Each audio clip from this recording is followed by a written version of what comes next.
Everyone, it is my distinct pleasure right now to introduce Mr. Daniel McQuaid. Dan is one of our young scientists. Last year, I told you the story of this amazing young man, and I hope you'll agree that it's worth telling again in brief. 4 years ago, a young man, Mr. Daniel McQuaid, that I never met before, emailed me about working in my lab as a 9th grader in high school. At the time, he had emailed 37 other researchers in the New York area, who I will not name, and none of them got back to him, not a single one. I did email him back, and I said, unfortunately, my lab was full that summer. And he emailed me back very politely and said, Dr. Narla, can I just have 30 minutes of your time then to speak about your research? When he entered my office, he had printed out all of my research papers, read each one of them, and proceeded to discuss for the next 3 hours with me research at a level that I've never seen among even some of the best graduate students that I've mentored. Needless to say, I accepted Dan in my lab. Fast forward 5 years, Dan is still working with me. Now, after having finished high school, graduating top of his class with scholarships to Yale and Case Western, Vanderbilt, and many other of the top institutions in this country, near perfect SAT and ACT scores, a Siemens Regional finalist, a Coca-Cola scholar, and an Intel finalist.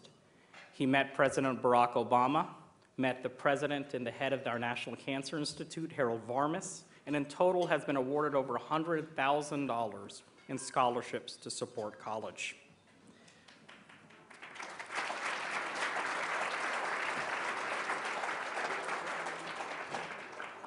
But I will say what makes his accomplishments more impressive is that he has been an integral part of developing a new drug from our laboratory to treat cancer.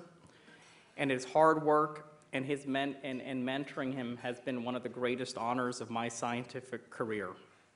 And it is all because of his parents' support, Floyd and Barca's vision, and your support tonight that we can continue to mentor and support the next generation of young people that I believe will change this world.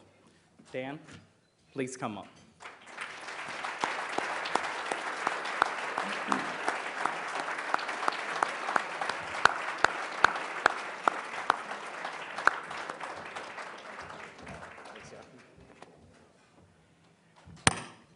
Very bright. Good evening. It's great to be here tonight to represent, I guess, the young part of the Young Scientists Foundation.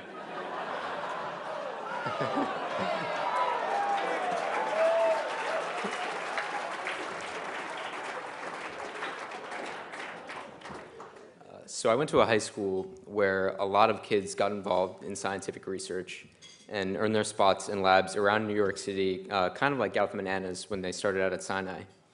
But it's sort of interesting that not all, but a good amount of the kids that I talk to leave their labs with a bad taste in their mouth, and they don't really want anything to do with science in college, let alone as a career. Meanwhile, almost everyone I know who's come through the Young Scientists Foundation has used their experience as sort of a stepping stone to a hopefully long and prosperous career in the biomedical sciences. And I think that speaks volumes about the dichotomy between a typical lab environment for a young scientist and the one fostered by Goutham and Anna, and really the foundation as a whole. They're great about giving just the right amount of responsibility to the students. So enough that you feel important and as if you're an asset to the lab, but not so much that you become overwhelmed and start to question whether science is really for you. But even beyond that, they make the transition from having little to no lab experience to coming into what I think is a world-class research lab and doing science at the highest level, a remarkably smooth transition. So it starts out with just learning some basic protocols and conducting literature review, kind of acclimating yourself with the field. But before you know it, you're designing your own experiments in your lab notebook and plating them in the cell culture hood and running your own Western blots and answering to Goutham when he's on your back about where the data is. Just kidding, Goutham. But in all seriousness, I just can't stress enough how important it is to give a good first impression to curious, eager young scientists about how rewarding science can be if you do it right. And I think this foundation does that to a T. I came into the lab with a bit of a chip on my shoulder after having been rejected from, some 40 different PIs around the city, some in kind of, tremendous fashion.